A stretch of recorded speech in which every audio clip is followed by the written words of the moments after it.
오늘 말씀을 전하실 목사님은 한국침례신학대학교 총장님이신 피영민 목사님이십니다. 나오실 때 축복과 환영의 박수로 맞이해 주시기 바랍니다.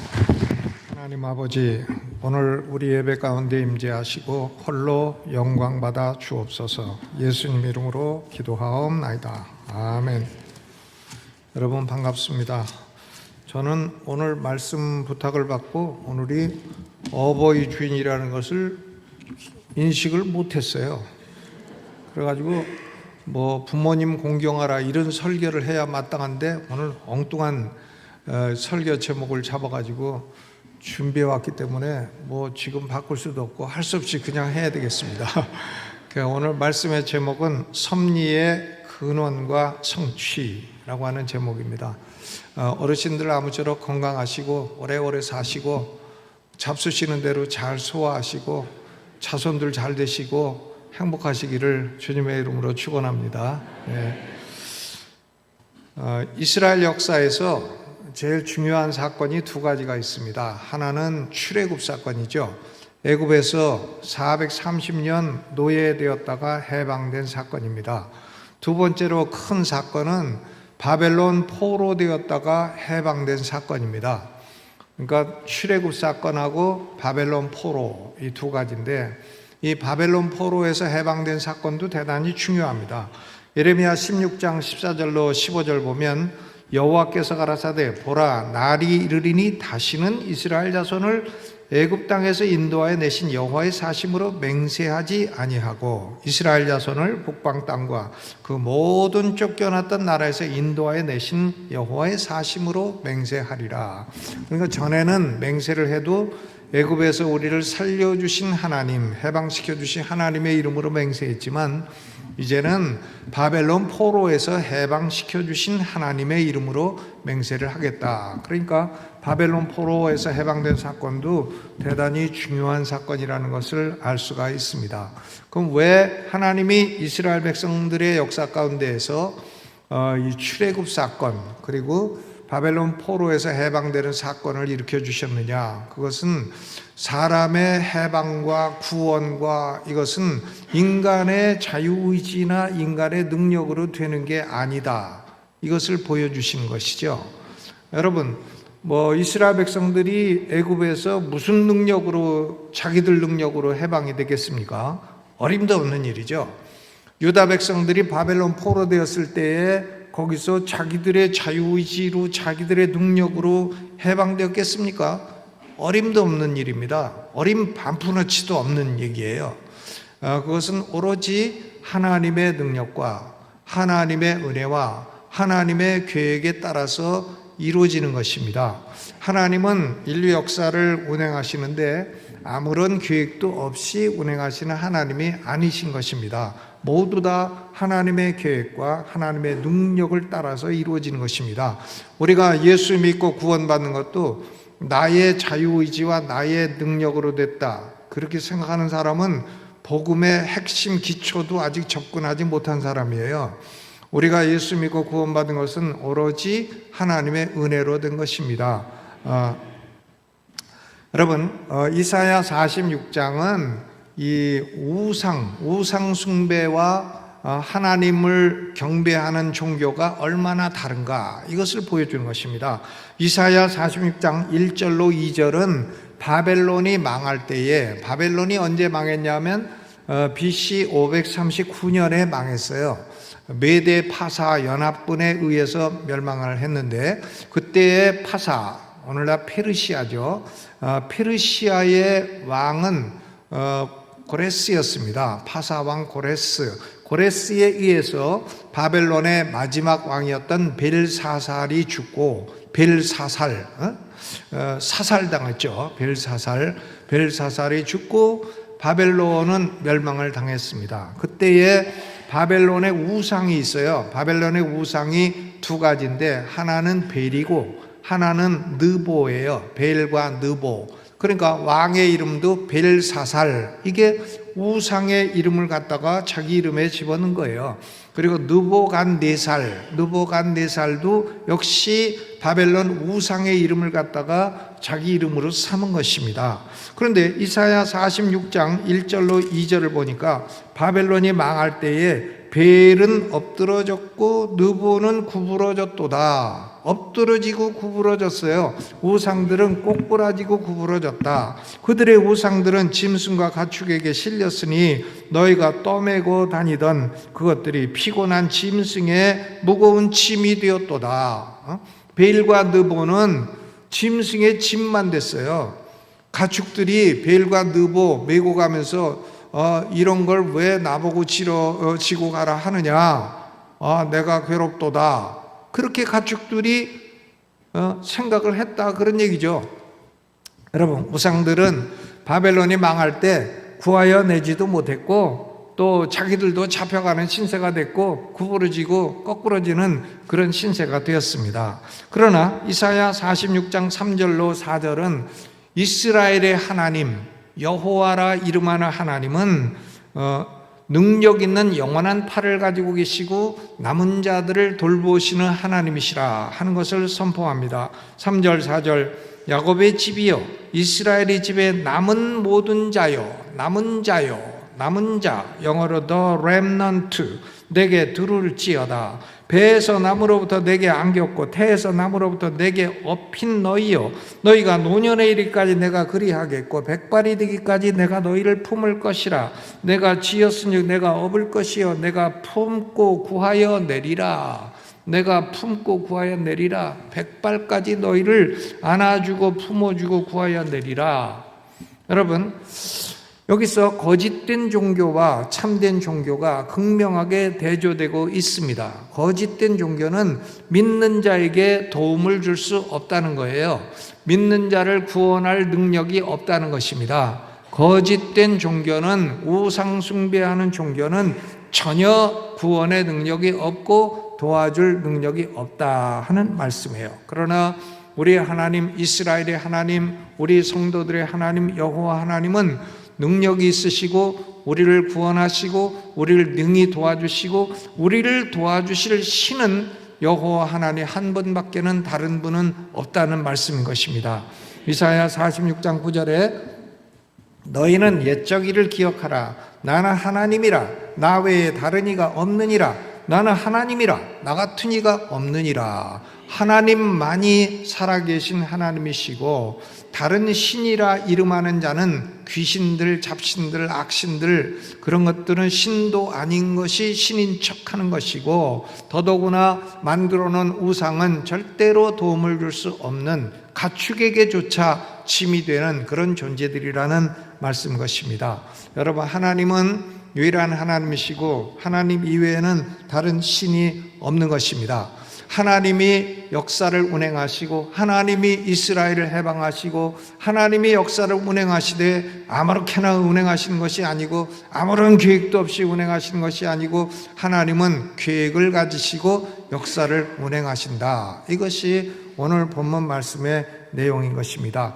하나님이 바벨론 포로에서 해방한 것도 그것도 우연히 하신 것도 아니고 아무런 계획도 없이 하신 것도 아니고 하나님이 주무시다가 깨어나가지고 생각해 보니까 구원해야 되겠다 해서 하신 것도 아니고 하나님이 벌써 이 바벨론 포로 사건이 있기 100여 년 전에 이사야 선지자를 통해서 하나님이 다 포로될 것도 계획하셨고 구원하실 것도 계획하셨다 하는 것을 말씀하고 있는 것입니다. 하나님이 우리의 삶 가운데 구원의 능력을 베푸실 때에는 어떻게 베푸시나 이것을 오늘 말씀드리고자 합니다. 첫 번째로 하나님이 계획을 가지고 계십니다. 하나님이 계획을 가지고 계시고 그 계획을 따라 운행하시는 것이죠. 그것을 우리 기독교인들은 하나님의 섭리라고 부릅니다. Providence of God. 하나님의 섭리. 하나님은 창조하신 하나님이시고 섭리하시는 하나님이십니다. 하나님이 역사를 운행하십니다. 우리 인간이 역사를 운행하는 게 아닙니다. 우리 인간이 아무리 노력한다고 해서 역사의 운행 방향을 바꿀 수 있는 것이 아닙니다. 하나님의 모든 역사의 계획을 가지고 움직이고 계시다. 그러니까 우리가 역사에 대해서 너무 고민할 거 없어요. 너무 내가 대한민국을 어떻게 구원하겠다 그런 생각을 할 것도 없습니다. 구원하려고 해도 되지도 않고요. 그리고 우리에게 그런 책임이 다 있는 것도 아닌 것이다 하는 말씀이죠. 10절에 보니까 오늘 중요한 말씀이죠. 내가 종말을 처음부터 고하며 아직 이루지 아니한 일을 옛적부터 보이고 이르기를 나의 모략이 설 것이니 나의 모든 기뻐하는 것을 이루리라. 이게 새로운 번역에는 나의 뜻이 설 것이라 이렇게 했는데 원래 개역성경은 나의 모략이 설 것이라. My counsel shall stand. 모략, counsel이라고 번역을 했고요.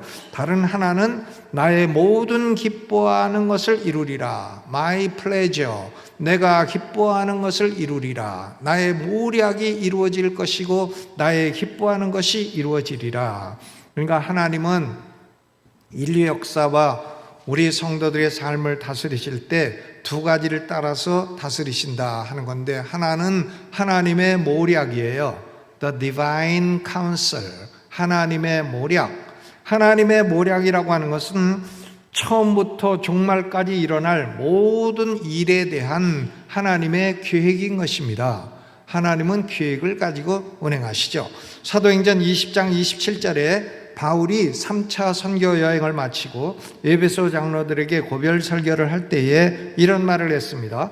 이는 내가 꺼리지 않고 하나님의 뜻을 다 여러분에게 전하였음이라. 하나님의 뜻을 전하였음이라. 여기 하나님의 뜻이라고 하는 것은 The whole counsel of God. 하나님의 모든 모략이라고 영어 성경에 번역이 되어 있는 것입니다.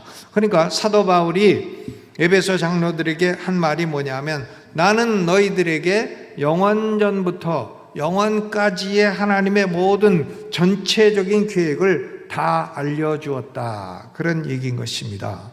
여러분, 하나님은 영원전에 부터 영원까지의 모든 계획을 이 성경에 다 계시를 해 주셨죠. 그러니까 우리 서울제일침례교회가 목사님을 찾고 모시고 있는데 목사가 와서 무엇을 설교할 건가? 목사는 하나님의 모든 모략을 성도들에게 알려주어야 되는 것입니다. 영원부터 영원까지의 하나님의 계획을 알려주어야 되는 것입니다. 우리는 무슨 정감록이지 무슨 사주팔자 이런 거 볼 필요 없어요. 그런 거짓말들 볼 거 없습니다. 하나님의 영원까지의 모든 계획은 이 성경에 다 들어있어요. 설교자는 마땅히 하나님의 모략을 알려주어야 되는 것이고요. 설교란 뭐냐? 하나님의 모든 모략을 알려주는 것이 설교인 것입니다.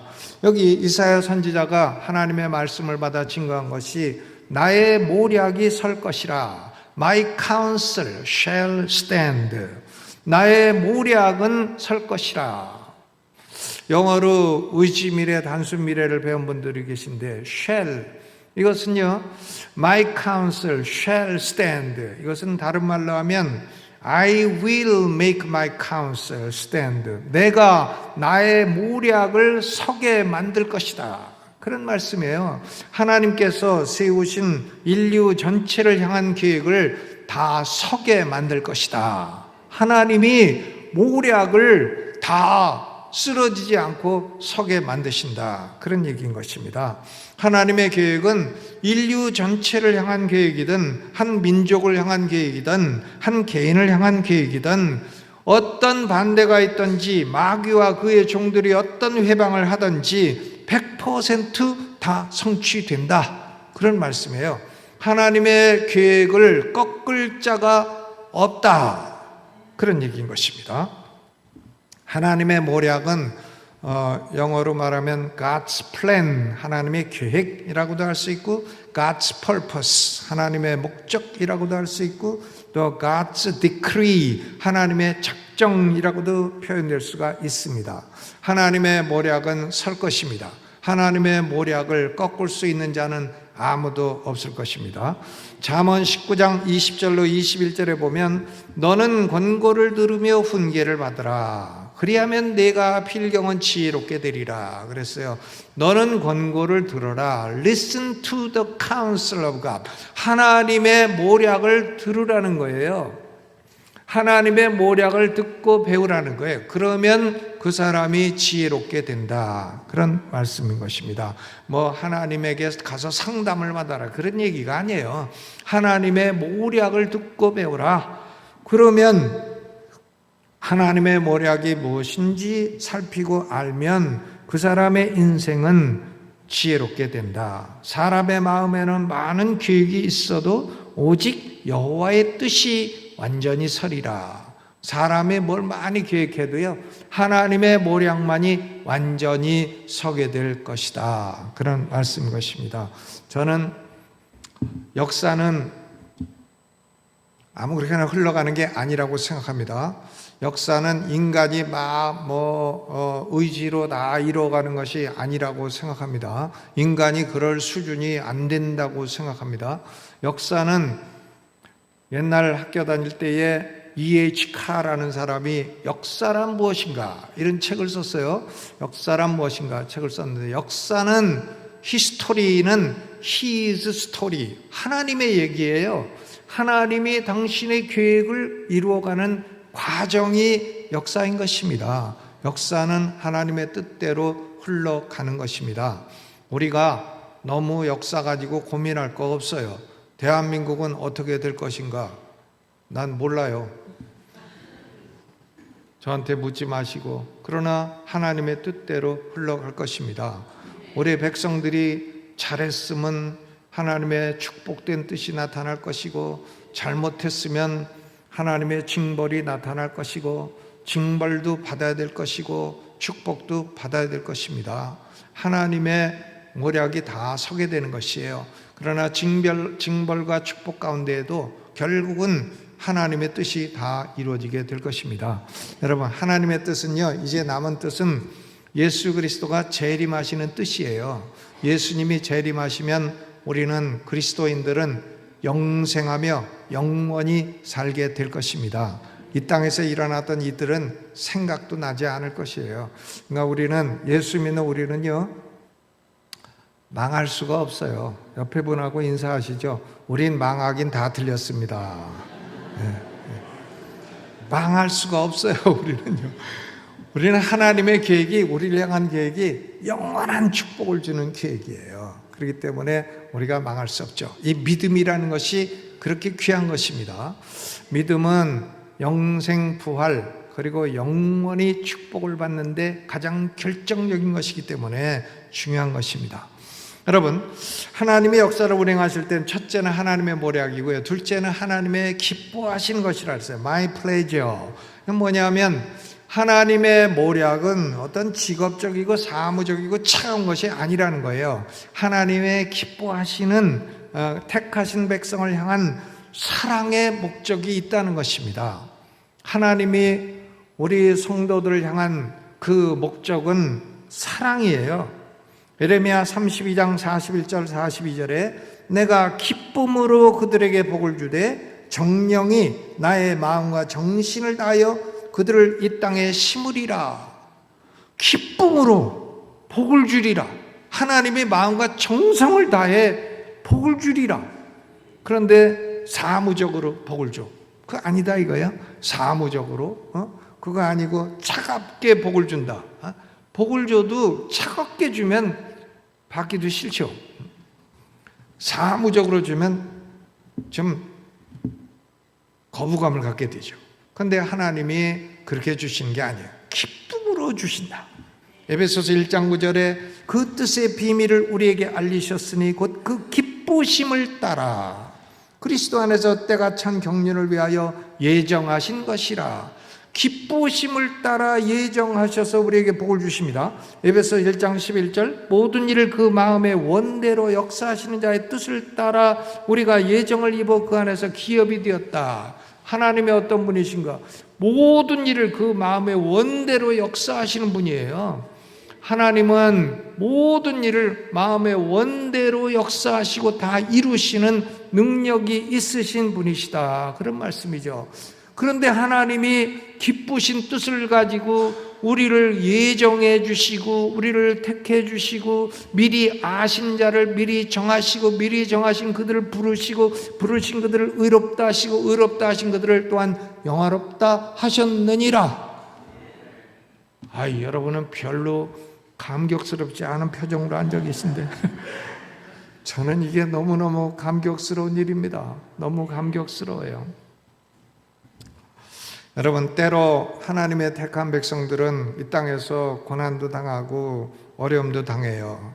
그러나 궁극적으로 하나님이 기쁘신 뜻을 따라 영원한 복을 주시려고 하는 것이 하나님의 모략의 핵심이고 하나님의 기뻐하시는 뜻이라는 말씀입니다.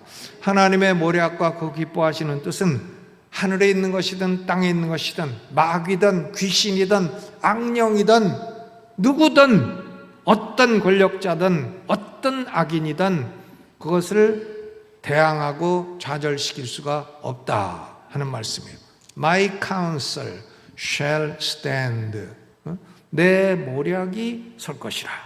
그럼 두 번째로 하나님은 하나님의 모략을 어떤 방식으로 이루어 가시는가? 사람을 통해 이루어 가십니다. 사람들을 통해서.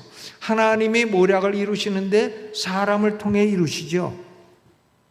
이사야 46장 11절 내가 동방에서 독수리를 부르며, 근데 새 번역에는 사나운 날짐승을 부른다. 그렇죠. 날아다니는 짐승 중에 제일 사나운 게 독수리죠. 독수리. 독수리는 놀랍습니다. 하늘 나르다가 이 양 같은 거 한 마리 딱 잡아가지고 하늘 높이 가서 그냥 땅으로 바위 밑에 그냥 던져버려요. 그러면 떨어져가지고 그냥 죽죠. 그럼 가서 먹는 겁니다. 사나운 날짐승이에요. 독수리. 동방의 독수리를 부르며 먼 나라에서 나의 모략을 이룰 사람을 부를 것이라. 내가 말하였은즉 정령 이룰 것이요 경영하였은즉 정령 행하리라. 한국의 어떤 이단 교주가 자기가 동방의 독수리라고 하는데 그 사람은 좀 먹지 말아야 될 약을 좀 많이 잡수신 분이에요. 정신 나가는 사람이지. 자기가 무슨 동방의 독수리야. 자기가 1초만 생각해도 독수리 아니라는 거 금방 알 건데. 여러분, 하나님이 부르시는 동방의 독수리는요, 페르시아 왕 고레스라는 사람인 것입니다. 고레스예요. 이사야 44장 28절에 고레스에 대하여 이르기를 그는 나의 목자라 나의 모든 기쁨을 성취하리라. 또 이사야 45장 1절에도 나 여호와는 나의 기름받은 고레스의 오른손을 잡고 열국으로 그 앞에서 항복하게 하리라. 결국 BC 539년에 페르시아 파사왕 고레스가 메대왕하고 연합해서 바벨론 최후의 왕 벨사사를 죽이고 바벨론을 멸망시키게 된 것입니다. 그리고 고레스 왕은 그 이듬해에 고레스 칙령을 발표해서 바벨론에 포로된 유다 백성들은 예루살렘으로 돌아가라. 그리고 예루살렘의 성전을 재건해라 명령을 내린 거죠. 그게 고레스 칙령입니다. 해서 스룹바벨의 인도로 5만 명에서 103명 모자란 사람들이 바벨론으로 돌아가서 BC 516년 성전을 재건했고 우리가 그것을 스룹바벨 성전이라고 부르는 것입니다. 하나님은 그 모략과 기뻐하시는 뜻을 위해서 모든 도구, 어떤 도구도 사용하실 수 있으시되 주로 사람을 사용을 하신다. 그런 말씀입니다. 여러분, 예수님이 베들레헴에서 탄생하셨는데 예수님을 낳은 요셉과 마리아가 원래 베들레헴에 사는 사람이 아닙니다. 원래 갈릴리 나사렛에 살고 있었어요. 그런데 예수님은 미가서 5장 2절에 베들레헴 에브라다야 너는 유다 족속 중에 작을지라도 이스라엘을 다스릴 자가 네게서 네게로 나올 것이라. 그의 근본은 상고의 태초이니라. 베들레헴에서 상고의 근본 태초의 그 근본을 가지신 분이 태어난다. 베들레헴에서 베들레헴도 이름이 여러 가지 베들레헴에 있겠지만 그 중에 베들레헴 에브라다에서 태어날 것이다. 이것을 미가 선지자가 예언을 하고 있는데, 예수님의 그 부모인 요셉과 마리아, 육신의 부모인 요셉과 마리아는 갈릴리 나사렛에 살고 있었어요. 근데 누가복음 2장 1절에 로마 황제였던 가이사 아구스토가 영을 내려 천하로 다 호적하라. 그 호적하려고 간 것이 베들레헴이에요. 그 호적하러 갔다가 그만 아기를 낳게 됐고, 낳는데 날 데가 없으니까 이제 말구유에서 태어나시게 된 것입니다. 그러니까 이것이 다 하나님의 계획을 이루기 위한, 모략을 이루기 위한 하나님의 섭리요, 하나님의 도구요, 가이사 아구스토라는 로마 황제가 하나님의 도구로 사용이 됐다 하는 것을 알 수가 있는 것입니다. 하나님은 모략을 가지고 계시고, 그 모략은 하나님의 사랑이라고 하는 기쁘신 뜻이고, 이 기쁘신 뜻은 사람을 도구로 해서 인류 역사 가운데 이루어 가신다 하는 말씀입니다. 그러면 우리는 이 진리를 우리의 삶에 어떻게 적용을 할 수가 있나? 여러분, 우리는 살아가면서 삶에 갖가지 일이 많이 일어나요. 저는 6.25 전쟁통에 태어났어요. 1953년생이니까 그 포탄이 날아가는데 그때 태어났죠. 태어났는데 참 안 맞고 살아난 것도 참 기적과 같은 일인데, 그렇게 태어나서 벌써 70여 년 살다 보니까 어려운 일도 많고 고난도 많고 고통도 많고 기쁨도 많고 슬픔도 많고 그렇습니다. 그런데 그 모든 일은요, 우연한 일은 하나도 없어요. 그러니까 우리는 첫째 기억해야 될 것은 인류 역사나 국가나 교회나 개인에게 어떤 일이 일어나도 그 근원에는 하나님의 모략이 있고 하나님의 기뻐하시는 뜻이 있다, 이런 말씀이죠. 우연한 일은 아무것도 없다. 우연, by chance. 우연이라는 것이 무슨 능력이 있어가지고 나를 목사를 만들겠어요. 내가 술 퍼먹고 돌아다니던 사람을 28살 때 술이나 처먹고 돌아다니고 그러던 건달 같은 나를 어떻게 우연이라는 게 무슨 파워로 목사로 만들겠느냐고요. 그리고 우연이라는 게 어떻게 내게 신학 공부를 시키고 나를 교수가 되고 목사가 되고 총장까지 만드느냐고요. 총장 되려고는 꿈에도 생각 못했어요. 어떻게 우연이라는 게 무슨 파워가 있어서 그렇게 만드냐고요. 여러분, 우리의 삶에는 우연은 없습니다. 마태복음 10장 29절로 31절에 참새 2마리가 한 아사리온에 팔리는 것이 아니냐. 그러나 너희 아버지께서 허락지 아니하신 그 하나라도 땅에 떨어지지 아니하리라. 너희에게는 머리털까지 다 세신 바 되었으니 두려워 말라. 너희는 많은 참새보다 귀하니라. 참새 2마리가요 한 아사리온에 팔려. 원래 한 마리에 한 아사리온이에요. 그런데 한 마리 사면 한 마리는 껴줘, 개평으로. 이걸 요새는 이제 1+1이라고 하잖아요. 이 참새가 1+1에 거래되는 그런 거다 이거예요. 그걸 이제 구워 먹으면 맛있죠. 참새도. 참새구이 1+1. 근데 그런 참새도 하나님의 허락 없이 우연히 떨어지는 법이 없다는 거예요. 하물며 우리는 머리카락도 하나님이 다 세신다. 저는 하나님이 좀 한가하시죠. 몇 개 안 되니까, 세실 거 몇 개 안 되니까. 하나님을 제일 편안하게 해주시는 분은 이제 아주 없으신 분, 이런 분은 하나님 엄청 편안하게 해드리는 거예요. 세실 거 없으니까 너는 그렇겠죠. 그런데 여러분, 하나님이 우리 머리카락 하나도 다 세심 받았다. 얼마나 세심하게 우리를 돌보고 사랑하시는데 우리의 삶에 우연한 일이 일어납니까? 여러분, 우리의 삶에는 accident, 우연한 건 없어요. 우리 삶에 일어난 일은 전부 incident, 하나님의 모략을 따라서 일어나는 일이다 하는 것을 우리는 기억하기를 주의 이름으로 축원합니다. 그리고 두 번째로는 우리의 삶에 이런 일이 일어날 때는 다 사람들이 도구로 사용이 돼요.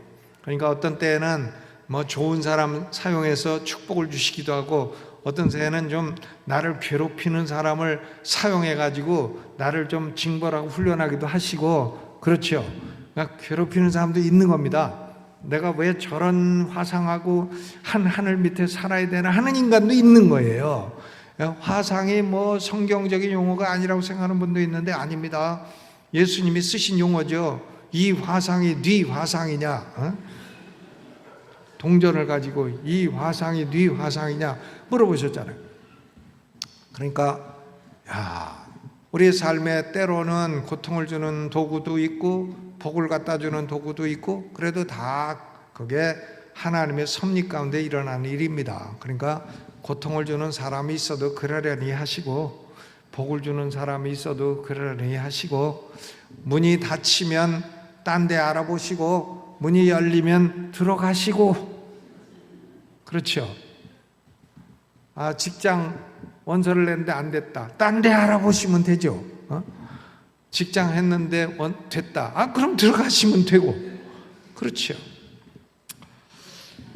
요한계시록 3장 8절에 빌라델비아 교회를 향해서 하나님 말씀하시죠. 볼지어다 내가 네 앞에 열린 문을 두었으니 능히 닫을 사람이 없느니라. 문이 열리면, 하나님이 여시면 닫을 사람이 없고요, 하나님이 닫으시면 열 사람도 없어요. 그러니까 우리의 삶에는 무슨 일이 일어나도 우리는 불평하거나 원망하거나 실망하거나 낙담할 거 없어요.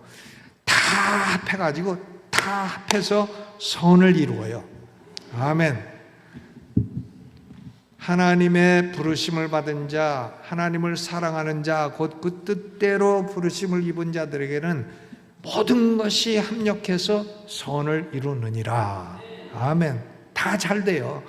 그러니까 괴로워도 잘 되고, 즐거워도 잘 되고, 배고파도 잘 되고, 배불러도 잘 되고, 돈 벌어도 잘 되고, 못 벌어도 잘 되고, 신랑이 나쁜 놈이라도 잘 되고, 좋은 사람이라도 잘 되고, 다 잘 돼. 다 합력해서 선이 돼. 그러니까 우리는 망하겠어요? 안 망하겠어요? 망할 리가 없어요. 망할 리가 없는 겁니다. 나는 망할 리가 없다, 항상 그러고 다녀야 돼요. 나는 망할 리가 없다, 나는 굶어 죽을 리가 없다, 나는 망할 리가 없다, 우리 자식들은 망할 리가 없다. 아멘. 좀 ud어 터지기는 해도 망할 일은 없습니다. ud어 터지기도 해야지, 잘못하면. 그렇죠. 하나님이 도구로 사용하시는 사람, 그 사람을 미워할 거 없다 이거죠. 하나님이 도구를 사용해서 섭리를 이루신다. 그러면 우리의 기도나 우리의 삶은 전체가 어떤 삶이 되어야 되나? 하나님의 모략과 하나님의 기뻐하시는 것을 이루려고 하는 기도와 삶이 되어야 되는 것입니다.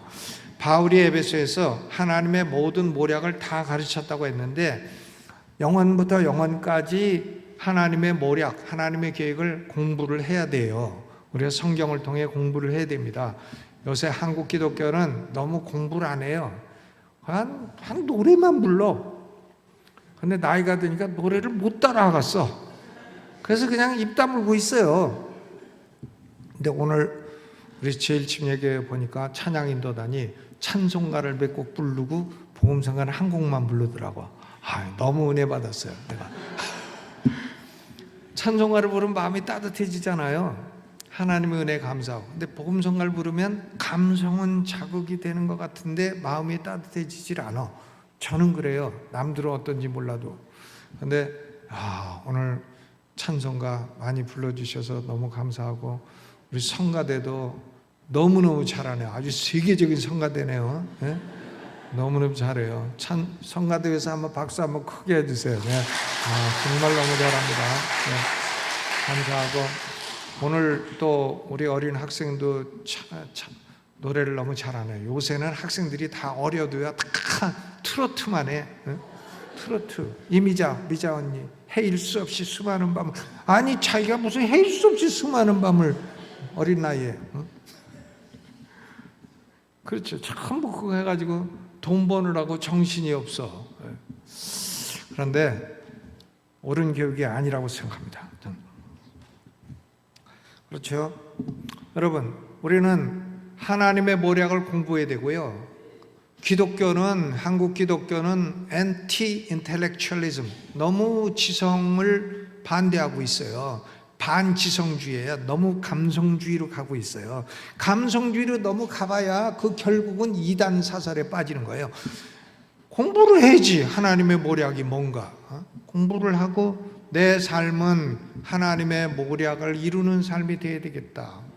내 기도는 하나님의 모략을 이루는 기도가 되어야 되겠다. 이렇게 집중할 때에 그 인생이 지혜로운 인생이 된다는 말씀 것입니다. 하나님의 모략은 설 것입니다. 하나님의 모략은 왜 서냐면 하나님은 능히 그 모략을 이룰 능력이 있으시기 때문입니다. My counsel shall stand. 내 모략이 설 것이라. 이것이 인류 역사의 대원리예요. 역사는 무엇인가? 하나님의 모략의 실현 과정입니다. 역사의 중심에는 누가 계신가?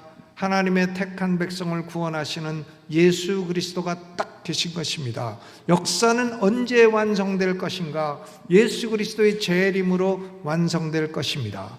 재림으로 우리는 부활 영생하며 영원토록 복을 누리며 살 것이고, 그때는 슬픔도 없고 늙는 것도 없고 고치는 것도 없고. 그렇죠. 인류 역사의 대원리죠. 나의 모략이 설 것이라. 하나님 이외에 모략을 세울 수 있는 신은 없습니다. 모략을 세운다 해도 그것을 이룰 능력이 있는 신은 없습니다. 하나님의 모략은 아무도 대적할 수도 없고 대적하는 자는 산산이 부서질 것입니다. 그러나 하나님의 택한 백성을 향한 하나님의 모략은 축복이고 모든 것이 협력해서 선을 이루는 영원한 축복인 것입니다. 예레미야 29장 11절 나 여호와가 말하노라 너희를 향한 나의 생각은 내가 아나니 재앙이 아니라 곧 평안이요 너희 장래에 소망을 주려 하는 것이라. 여러분, 하나님은 우리에게 재앙을 주시려 하지 않습니다. 평안과 소망, 평안과 소망. 나가면서 길 가다가도 평안과 소망, 잠꼬대 할 때에도 평안과 소망. 누가 길 가다 툭 찌르면 나의 모략은 설 것이다.